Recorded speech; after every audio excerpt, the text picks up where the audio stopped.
All right. Good morning, good afternoon, or good evening. No matter where you're watching us from around the globe, I say thank you for allowing us into your home and into your lives. I'm grateful. If you're watching us on DB&A TV, hey, it could be Roku or Amazon Fire. A sincere thank you for the use of that platform. Hope you're enjoying the show. If you're listening to us in podcast form, I say turn that knob up and let us put that flavor in your ear. If you're watching us on Facebook Live today, let's use the hashtag three-time NBA champ, JP. Send in your questions, your comments, and your emoji reactions, and don't forget to share with your basketball friends. That's right, ladies and gentlemen, it's time to lace them up with another edition of the Coach Scott Field Show. Super excited to have my friend on with us today. As I mentioned, he's a three-time NBA champ with the Spurs and Coach Pop. He's a four-time NBA finalist.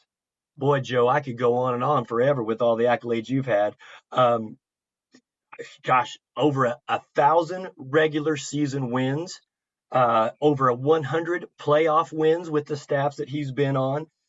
Coach of the year with the staff with Pop in 2003, and then with Coach Avery Johnson with the Mavericks in 2006. He was also the head coach of the Great Britain national team, also former interim head coach of the Milwaukee Bucks, husband to Laura, father to Luke and Emma, my friend, Coach Joe Prunty. Coach, how are you this morning? And thanks for being on the show. I'm doing great, Scott. Thanks for having me. Oh, I'm thrilled to have you as we got to talk for just a few minutes off camera here. And it's always great when we can have an opportunity to connect and see each other because, boy, I can remember this relationship goes all the way back to the NBA Summer Leagues when I coached a young man who he just won a championship in Beirut, Lebanon from your Spurs, Julius Nwasu. And he was like, yeah, look up Coach Prunty. He's a great guy. You'll really like him. That's great. And here we are today, right? Exactly. I love it. I love it. Oh, this is fantastic. Well, Coach, again, I appreciate your time. I Sure. know there's a million other things you could be doing. You're busy. You got a lot of things that you're juggling. Um, what's been the most enjoyable part of your coaching journey? It's a great question. Probably the people. I mean, I've had amazing experiences, and all of those experiences and the things that you've alluded to have been incredible. But the people that I've been able to meet and the opportunity to experience things with them and go through some journeys that are pretty special.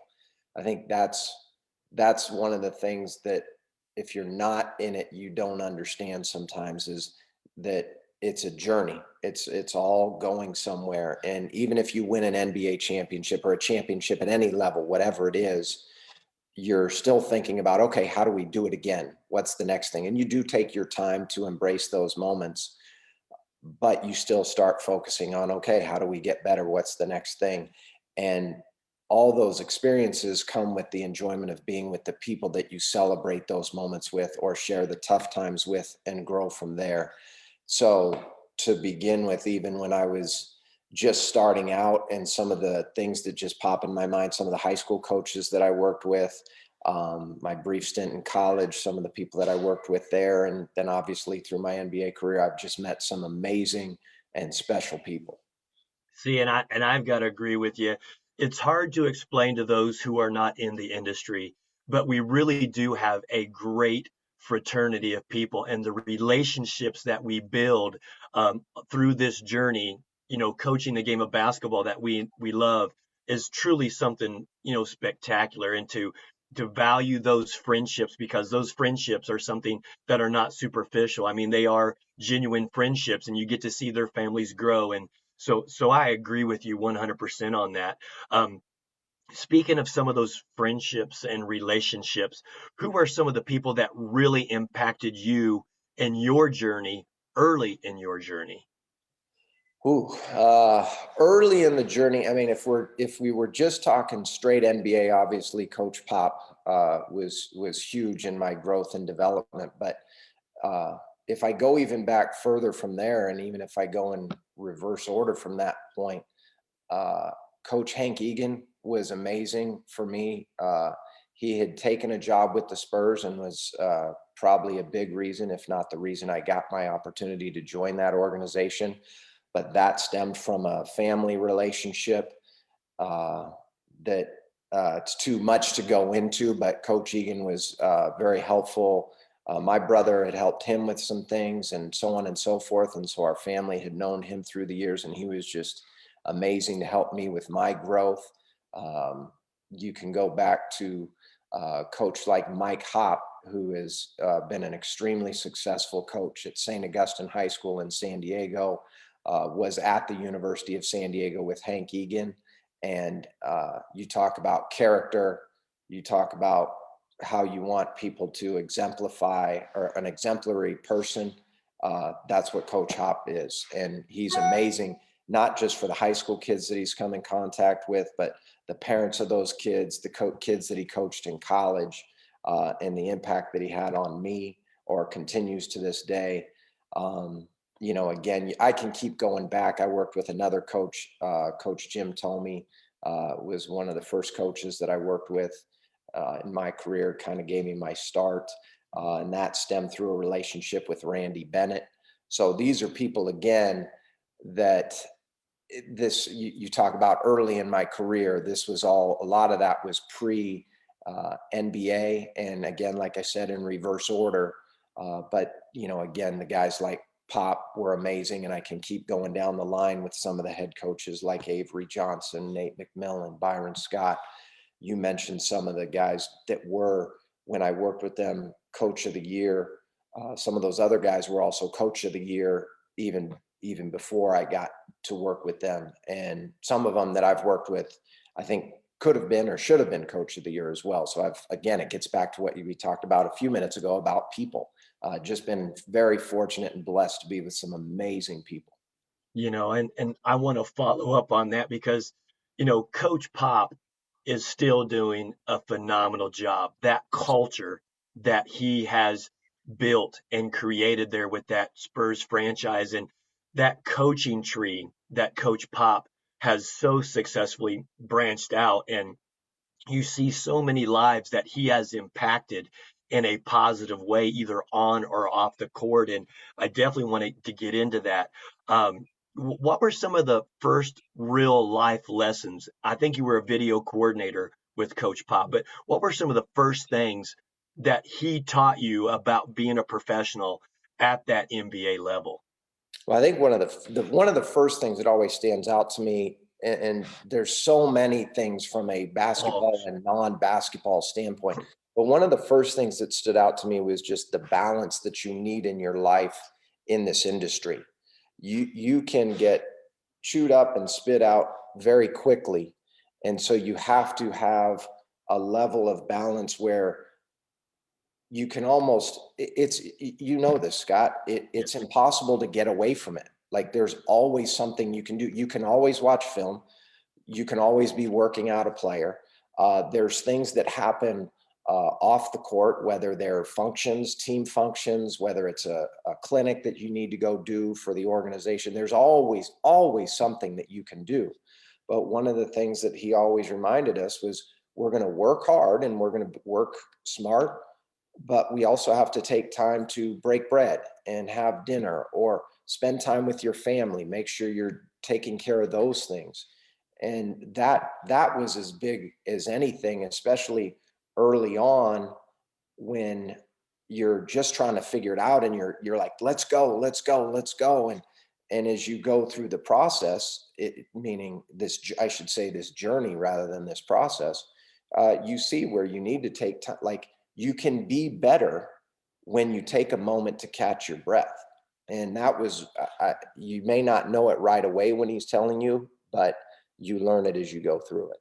See, and I think that's great because I feel like being around Coach Jerry Sloan, may he rest in peace. We lost him, this last year, but being out here and being able to observe and consult with Coach Sloan for 2 years, um, I know the Excuse me. respect and admiration that he and Coach Pop had for each other. And you talk about longevity and loyalty to a franchise.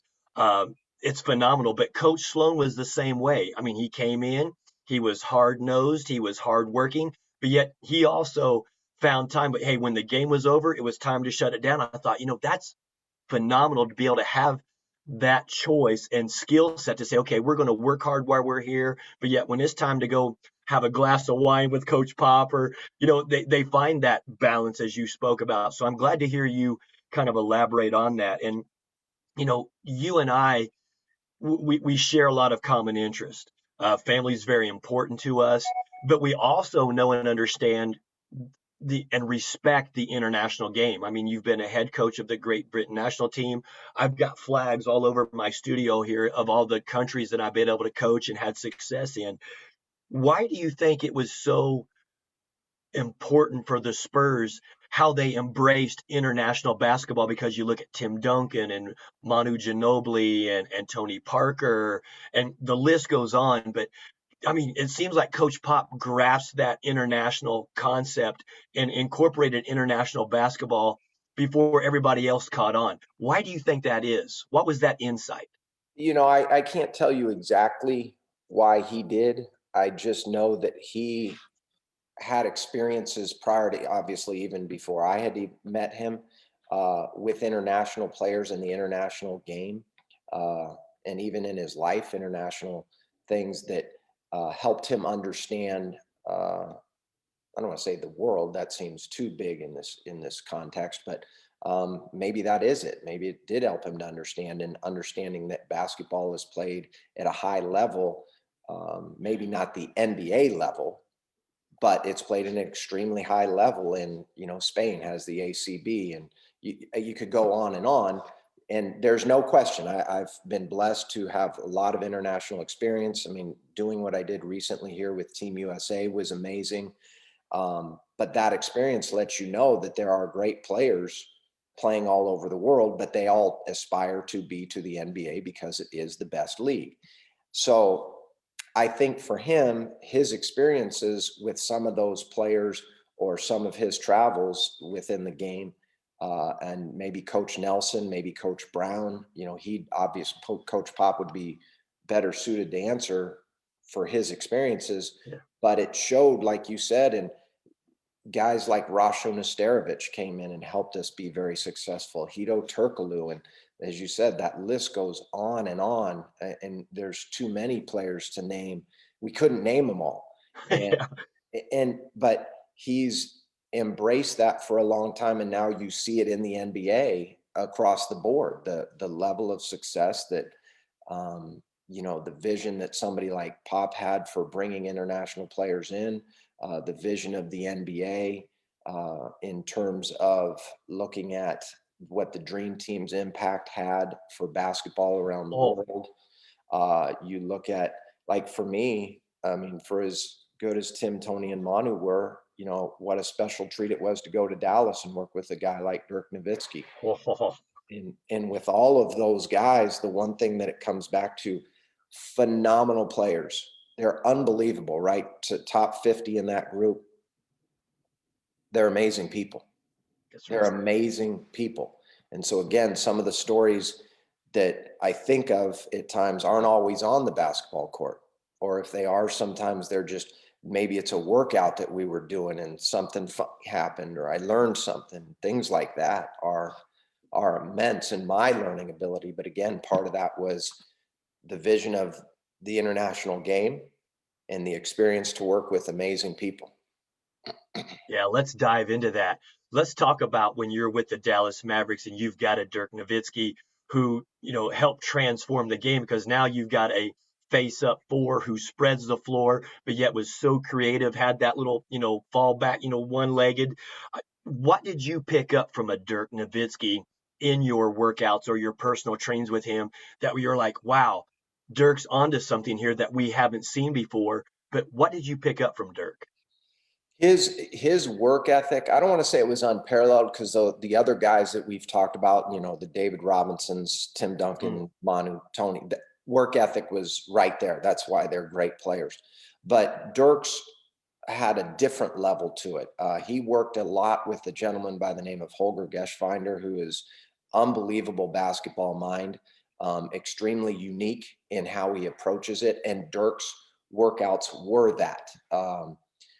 there were a lot of times where he would say, hey, what do you want to do? And I'd give him a few things, but for me, it was almost more beneficial to see him embrace what he had done and his routine, so to speak, that he had developed, or he and Holger had developed together.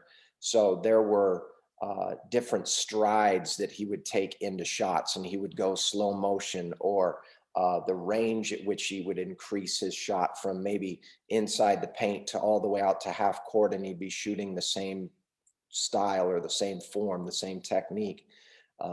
He would do, jumps across the floor that just for building his strength and getting his balance and core right. The amount of effort he put into his workouts, even to the degree that was amazing. But even to the degree that Coach Avery we talked about, do we slow down some of our shoot around, because Dirk does shoot around for an hour, then afterwards gets in another hour, then comes before the game and gets in, whatever pregame work, which again, I don't want to go in too much into that, but it would not be a light workout, to say the least. And then he'd play the game. But that was, again, to watch him do these things and to learn and to see different techniques. And it wasn't just seeing what he was doing, it was understand why he was doing it and what it made a difference for him and his ability to do the things he did on the court. And see, I think that's a great point because I can remember I was coaching a head coach of a pro team in Germany. I was coaching the team in Ulm, and we go up to Würzburg, where he was from, and Right. here's Dirk's sister, who was playing at the professional level, who was playing a game before ours. And so there was kind of a buzz, about Dirk, and yet, here's his sister, and I've watched her play, and I'm like, you know what, this gal is skilled, and Dirk is going to be special because he had that work ethic. Because there for a while, the label on European players were, they're just soft. They don't want the physical game, yada, yada, yada. But yet these guys come in and with their training and with their work ethic and with how they would approach the game, they're so fundamentally sound. And, they are good shooters, but yet their spatial awareness and their court vision and their savvy, I think, kind of gives them a unique advantage over some of the American players who aren't as fundamentally sound. Now, American players are more athletic, but these European or international players coming in, they just had a great work ethic and were never entitled.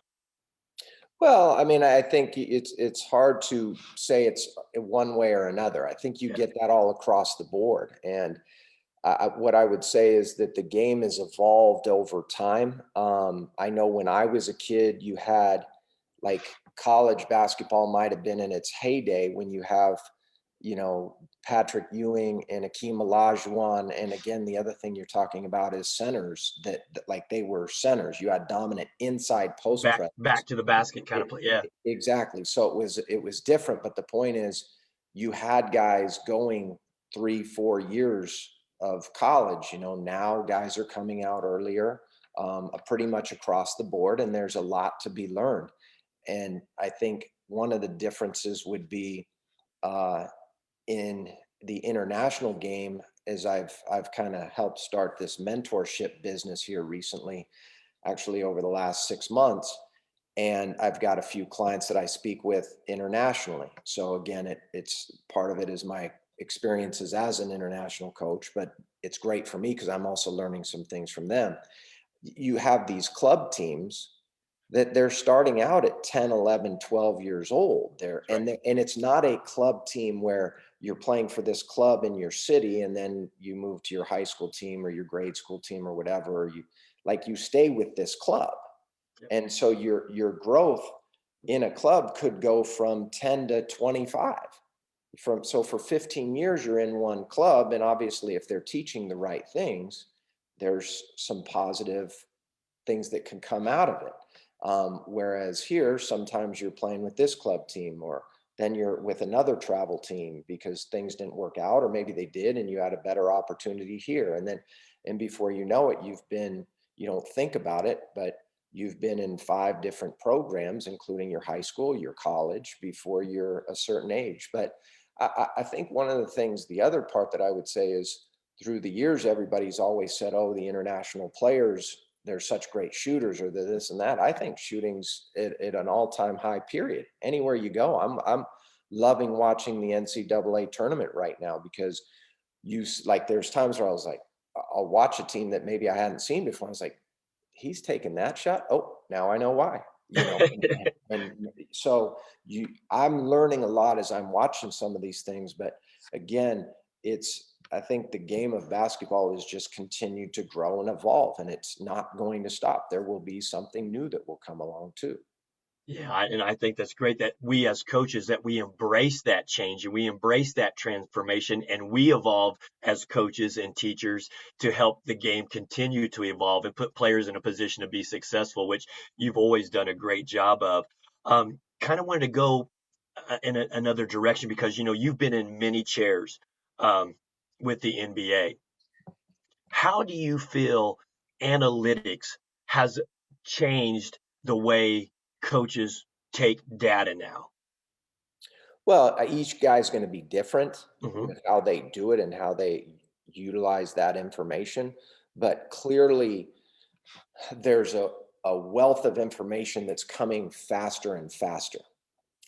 When I first got to San Antonio, one of the debates, this is 25 years ago, so one of the debates was, in Europe, they were already fouling to not give up threes, or whenever the 3 point,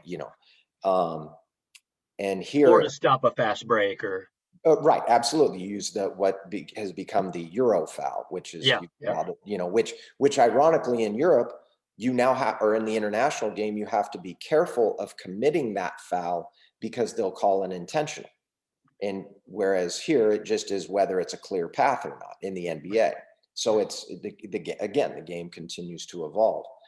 Um, but I think where, well, we've gone on different topics here. So let Yeah, me that's get me okay. back to where our main point was here Well, on. yeah, we're talking about how analytics has Yeah. changed the way coaches Yeah. use that data.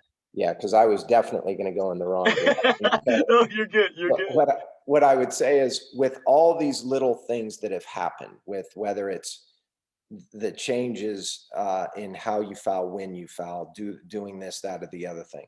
I'll give you another one, and then I'll get off it so I don't lose track again. Oh But no, you're there are teams in Europe that will actually, if they are, let me see if I get the scenario right. They are down, they are winning by one. They will foul with 15 seconds left to let you shoot a free throw. Even if you go up one, they just want the ball back. yeah. Okay, They so want the last possession. Yeah. exactly. So that's another new debate. So again, bringing it all of that stuff and all of those examples to analytics. In San Antonio, we were using analytics, but we just didn't call it that per se, meaning we had Tim and Dave in the back. Okay, meaning somebody's on the perimeter, they're driving it. Here's our help side defenders, pretty good help side defenders. Yeah. So Pop had devised a scheme that said, okay, this is the way they're going to drive. You guys know they're coming this way every single time. You guys are going to be in help position, and we're going to say either they're not going to shoot a three, which again, the three wasn't as prevalent, but they're not going to just drive it and get to the rim and be uncontested. You've got Tim and Dave back there. And so after Tim and Dave block one or two of their shots, now guys are going to say, okay, we'll shoot the mid-range pull-up. Okay, well, what were we forcing the mid-range pull-up contested to? We just didn't sit there and call it that and say, oh, the analytics say you force the mid-range contested too. And so what's evolved from there then is some teams have gone on to say, okay, well, then we just have to shoot more threes. And we're just going to shoot as many as we can, and that's going to be the difference. And so again, the numbers, the analytics say, okay, well, it's this way and that way. I still think the game has an art to it. It's not just a science. The players have to go out and make plays. And so you have to be careful if you're looking at the analytics and it says, I could have, 10, 15 years ago, I remember looking at a player and it said, this guy drives the ball baseline every time. So then I'm watching film on him of the most recent games, and it's like, well, shoot, he's going middle. He's going, he's going baseline. He's going to his right hand. He's going to his left hand. Probably looks like he's better going to his right. And I'm going through it. So then I went back and I looked at the first few games of the year, because this was about 15 games in, and I looked at like their first 10 games. Well, at the time, they had played San Antonio, Dallas, Cleveland, and 2 other teams that all forced to the baseline. They didn't allow you to get middle. So if you just looked at the analytics said, hey, this guy drives at baseline every time. Well, no, that's not true. They were playing teams that all forced him to go that way. So you have to look at the film and realize, okay, this player's really talented. This is what was presented to him. This is how he reacted to it. But when it wasn't set to him that way, he was going to his left, to his right. He was shooting step backs going left. He was all the way to the rim going right. This was what his game is. Now, you have to fit that into your system. And if you're a no middle team or a pack line team, then you figure it out. But you have to understand players' tendencies sometimes can be dictated on a piece of paper based on what they're playing against. That's right. The eye test will tell you something different. So analytics is huge. I'm not saying that it's not. I'm just saying that there's an eye test and that there's an art to the science as well. That's right. And I'm glad to hear you say that, because I guess I would be considered an old head where I feel like if we do a good job with coaching and with our preparation, we'll put players in a position to be successful, which will drive that data that's going to come in, either offensively or defensively. So I guess I do see the importance of analytics, and I do see where important decisions can be made based off of the science. But yet, like you said, great coaches who have that eye for talent and eye for evaluation, eye for scouting, you can kind of dissect and take and interpret that data that you receive to make the best choice for what your game plan is going to be against a certain player or a certain team. Right. And that's where I've, as an assistant coach, as a head coach, I've had some great discussions with analytics departments Yeah.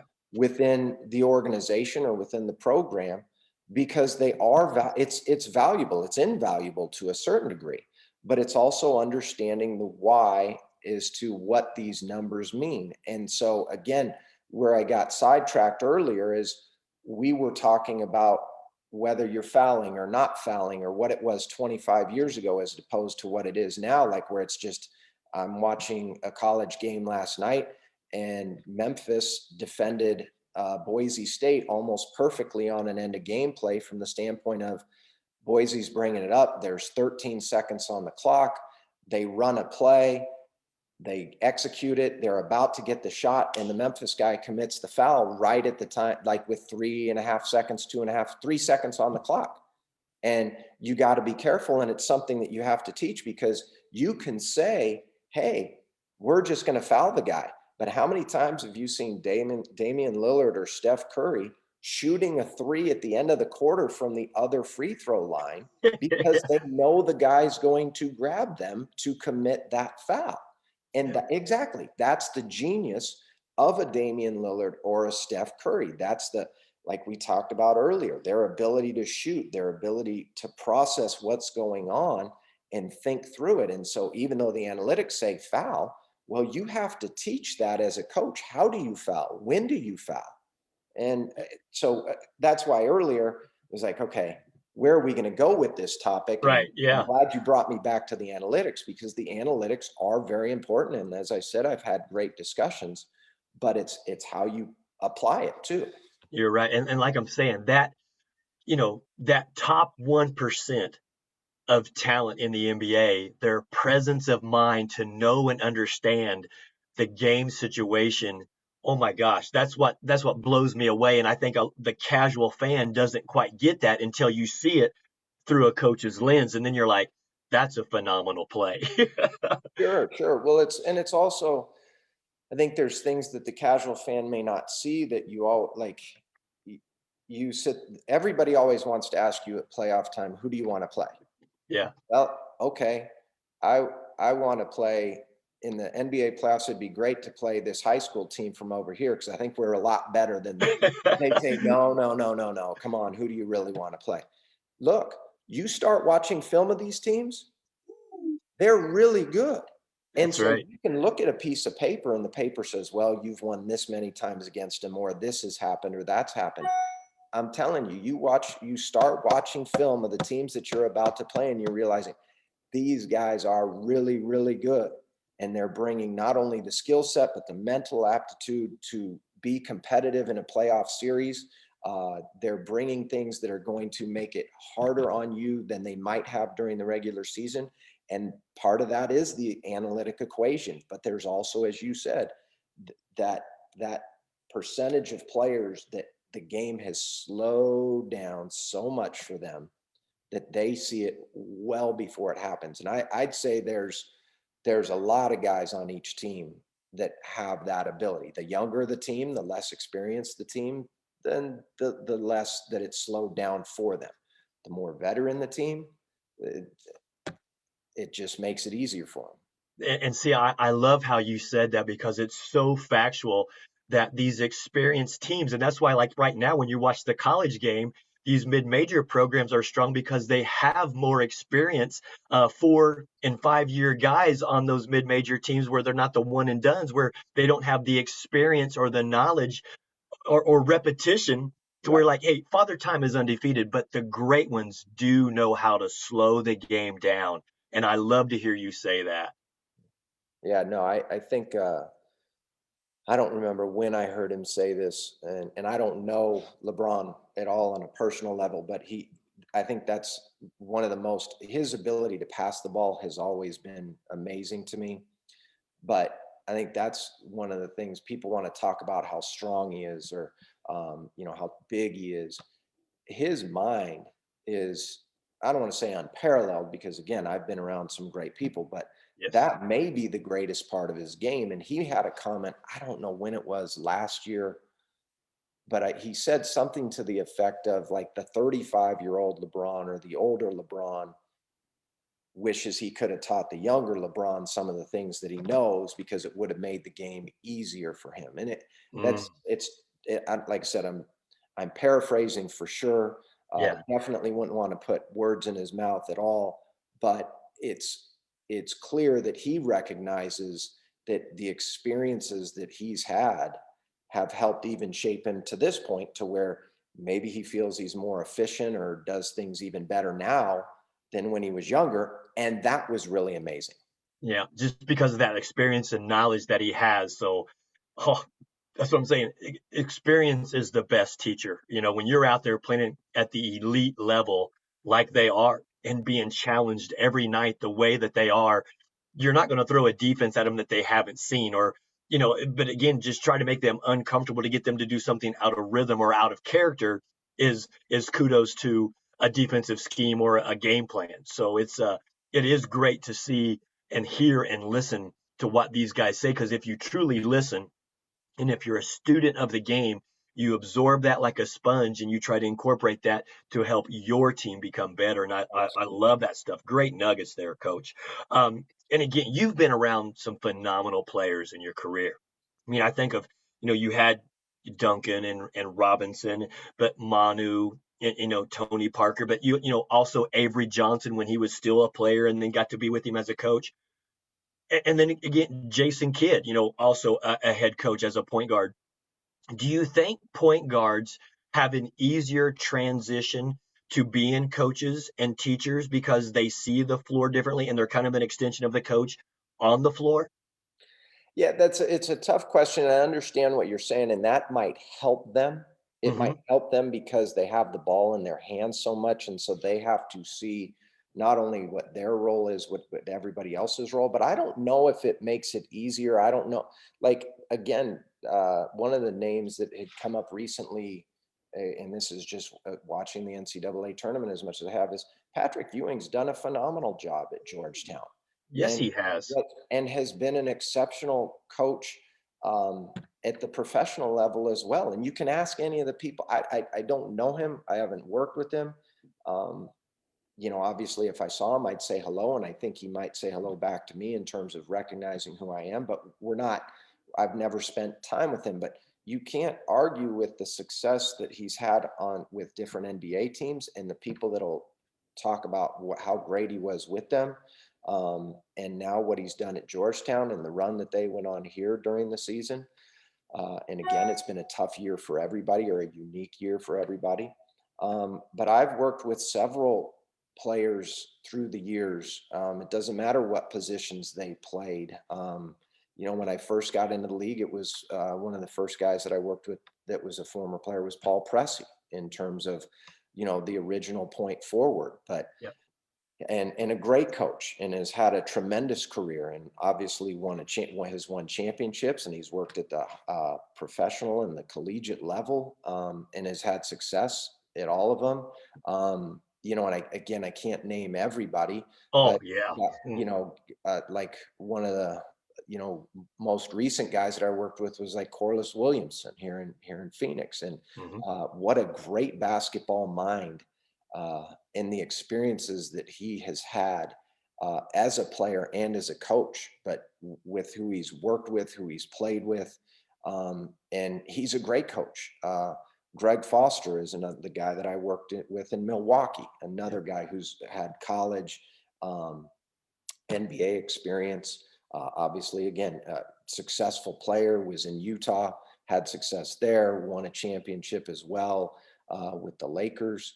So again, I think there's a tendency to say, well, point guards this and better. I think, people who understand and study and work at the game are gonna benefit from their effort that they put into it. I do understand the point of having the ball in your hands and knowing what everybody's role is, but I can also turn around and say, hey, some of the best defenses out there are because the center is the back guy protecting everything That rim protector. That's right. and sees it all, Yep. right? So, Mm-hmm. I think people work at it in different ways and become successful or take different paths to get where they are. Yeah, and see, I think that's great because again, I think about the coaches that you've had the opportunity to be around and learn from, and spend so much time with. It's phenomenal to think of the knowledge and the experience and the ability to communicate, and uh, it's just been fun to watch you from afar and see your growth and development and how you've evolved. And I've always been so proud of you to see, you and how you've impacted staffs that you have been on. So for that, I say congratulations and continue the work. I'm also excited to see some of the guys who have got or had a lot of NBA experience who are now coaching back at the college level and have great success because I think they've taken those experiences and their ability to teach and communicate effectively and identify roles and hold players accountable. I think do a great job also at the NCAA level, like you said, Patrick Ewing, and you look at Eric Musselman, who's done an outstanding job with Arkansas and Nevada. I mean, these guys are just consummate teachers. And so to me, I feel like they do a great job because they inflict a will with that energy and enthusiasm and that knowledge, and those players see that credibility from them being at the NBA and to have that success. Do you agree with that? Well, what I would say is, again, we're always shaped by the experiences that we have. And part of that gets back to what we ultimately talked about at the beginning, is the people that we share those experiences with. And so I'll give you another example, is a guy like Juwan Howard. I was with Oh, Juwan in two different places, um, Dallas and Portland, and his level of impact was incredible. And this could be doing a drill in practice where he just by his very nature upped the intensity of the drill and made younger players better because of the things that he did. And I'll guarantee you some of it was intentional, because he was looking at it like, hey, this isn't right. These guys got to learn. And so I'm going to do it. And so from a coaching perspective, you just sit back and say, Juwan, do your thing. yep. And, Do you? and, and then, in Portland, the impact that he had on guys like Greg Oden. And, Greg obviously was impacted by injuries, which is unfortunate. But I know a guy like Juwan who was initially the thought was, hey, he can give us some minutes and help us out with Greg and his development, turned into a vital role on a 50-win team. Like our bigs in our second year were two rookies, LaMarcus Aldridge and Juwan Howard. And Juwan was, extremely, I would say, I don't know his exact age, but it was clearly towards the end of his career. And so, but his ability to step into a game and impact it still was high. And we played him a ton of minutes. And again, we won 50 games that year. Now, we had a lot of other special players. Like I said, LaMarcus was on the team, Brandon Roy. Again, can't name everybody. But I think when I remember one of my experiences with Juwan, it was, what do you want to do when you're done playing? Because you can do it all. Like, it was meaning, do you want to go into coaching? Because you can do that and you'll be very successful. How far you want to go will be determined by what you want to do. So do you want to go into management? Because you see the game and see players and not only can help them on the court as a coach, but off the court, if you wanted to be a mentor and kind of be in a management position. I said, shoot, if you want to go into broadcasting, That's you're the as personality. Yeah. well-spoken as anybody and as quick to the thought process as anybody I've ever been around. So, like, what do you like? And I could go on and on. Like, he would, That's right. if he wanted to get out of the industry and do something else, he would be, his presence, like when he walks into a room, he carried the way he carries himself. He's just without even thinking it in a basketball terms, he's just a professional. And so I've been very excited to see the success that he had in the professional level and obviously Miami. But what he's done at Michigan in a short amount of time here, and I get it, Michigan has had good teams, but what he's doing and what they're going, what they're doing now and what they're going to be doing in the future is pretty special, I think. Oh, I agree.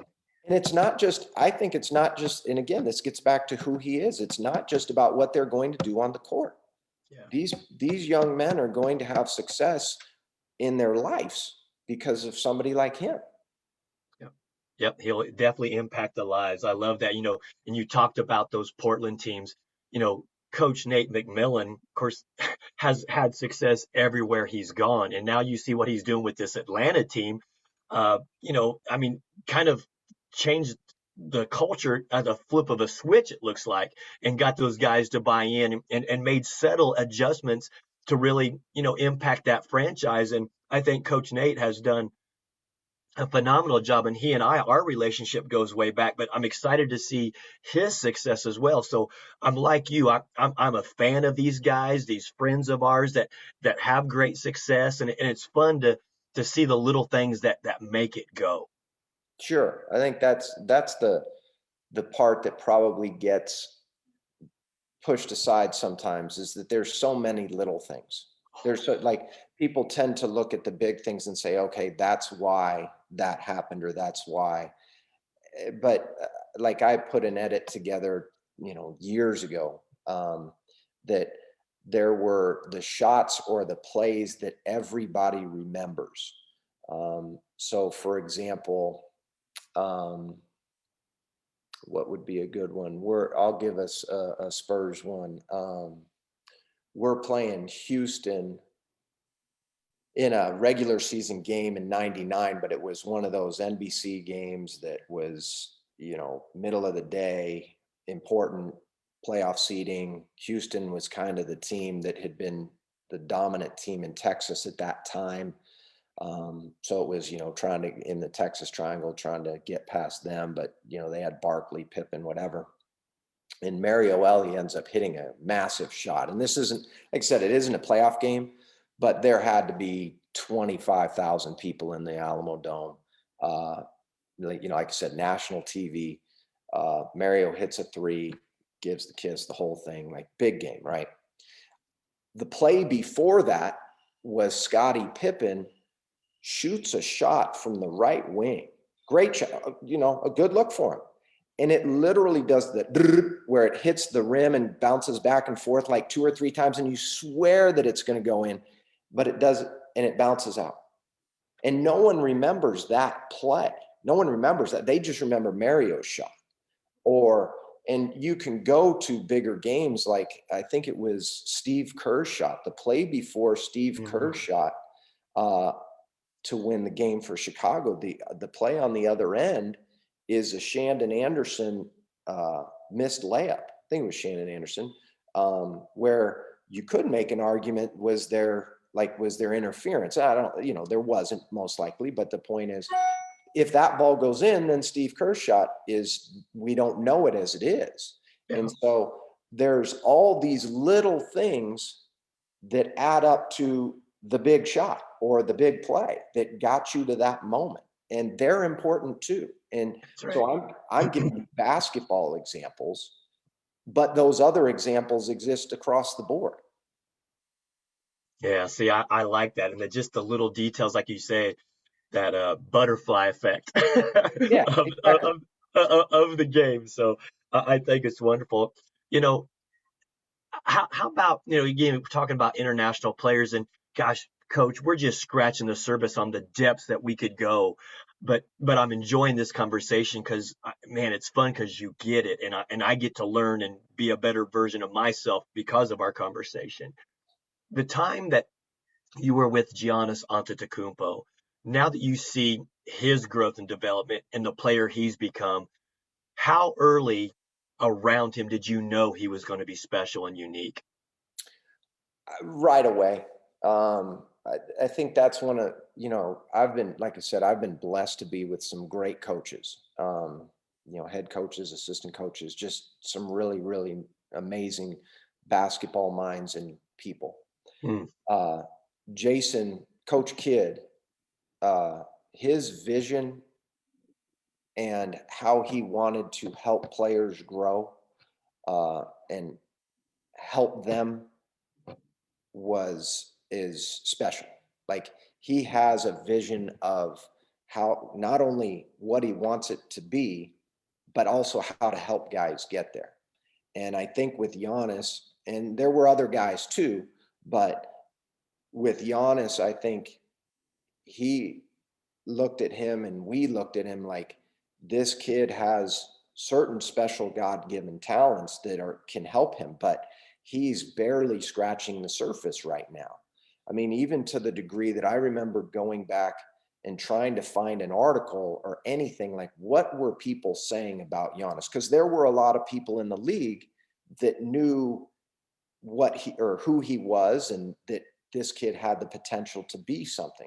But I just went and tried to find different articles. And one article that I found, I think right around either before the draft or right after the draft, said that he could be a nice rotational player on a very good team. And and I get it. The draft can be, you don't know. It's an unknown, so to speak. But I remembered reading that article and I sat there and I thought, the vision that Coach Kidd and the staff had for him, and the fact that he had, you know, done so many things, like a 2-time All-Star, the people that he had been introduced to help him grow, like, you could see the trajectory. And this was not this took time. Like, this was not an overnight thing. Like, the Right. things that he had to learn and grow with. And it's a tribute to him. It's a tribute to his work ethic and his desire to be the player that he is. But early on, you could see that there were things that, okay, this is what he could become. And we just have to get him on that path and show him the things that he needs to do to get there. And you do that with all players, I believe, is that you have, like, that's what player development is, okay, you start to work with them, you learn them, you get to know them as people, you see what's the vision for where they can go, and how do you now get there? And then it's a process for you working with them as a staff, as an organization, and them as players, to continue to work to evolve, to grow their games. And that, like I said, that's Giannis has been on that path for, since, I'd say, since we got there. That was like, okay, there's things that we have to to take away a little bit, we'll bring them back. But it right now, to help you get here, we've got to go this way first, and we'll take these steps. It's kind of like in San Antonio, Tony Parker one year became the best. I think he was the #1 player in the league finishing in the paint. And that was the same year that they essentially said, we're going to have him shoot less threes. So, and this was like his 8th year in the league, or maybe not that far, but maybe 4th or 5th year in the league, where the idea was, okay, shoot less threes, attack, get downhill, get into the paint more. And all of a sudden people weren't talking about that he doesn't shoot threes. They're like, wow, he does. Like, look at what he's the #1 finishing player in the paint. And definitely, if he wasn't #1 of all players, he was #1 for point guards for sure, and shooting at a ridiculous level. And so again, like with Giannis, people tend to talk about, hey, well, you said he could never shoot threes. No, we wanted him to be able to make meaningful threes as his career went on, as opposed to the year before we arrived, they were a 15-win team. Well, the next year, the team won 41 with meaningful games. And that is a huge part of a player's growth, right? Is playing in a lot of meaningful games. Yeah, and the biggest takeaway that I took from that, because it's loaded, but you coached him where he was at, not where you wanted him to be. You coached him where he was at, and you got him on a path that was going to get him to where you guys all knew he could eventually be at and become.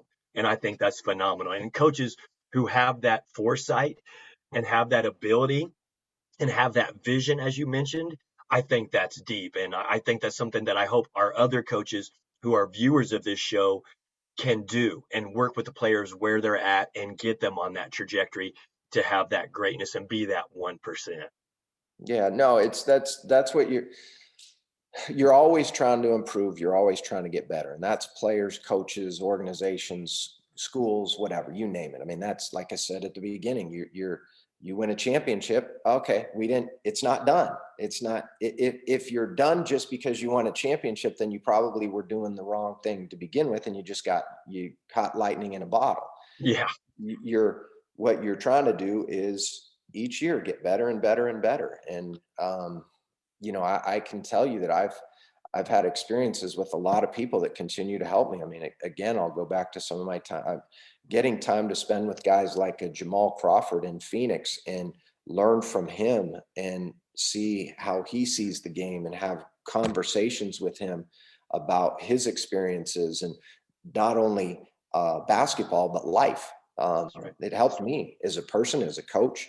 And I know I got better that year just going through some of those experiences. And I'd been in the league for 23 years, and I was seeing things that I was like, okay, this is new to me, or this is interesting.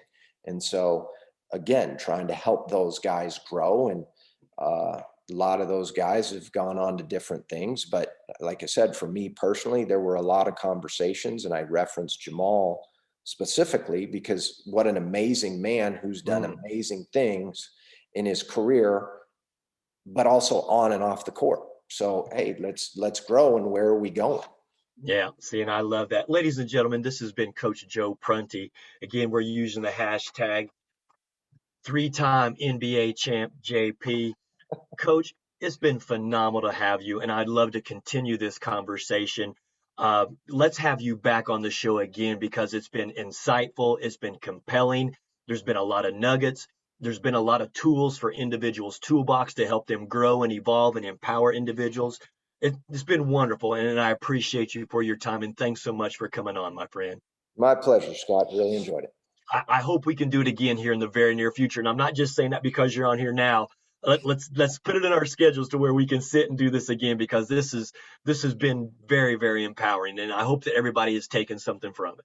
Great. Sounds good. I like the idea.